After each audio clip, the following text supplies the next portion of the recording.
بسم الله الرحمن الرحيم.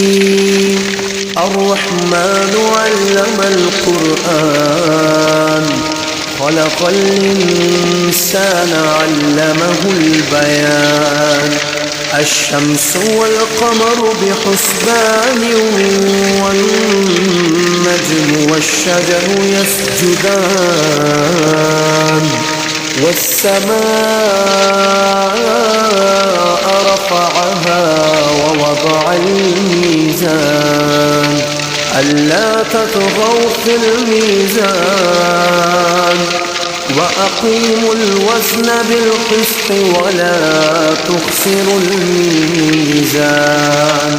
والأرض وضعها للأنام، فيها فاكهة والنخل ذات الأكمام، والحب ذو العصف والريحان.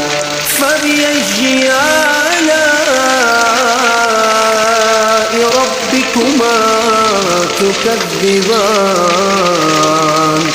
خلق الإنسان من صلصال كالفخار، وخلق الجان من مارج من نار. فبأي آلاء ربكما تكذبان؟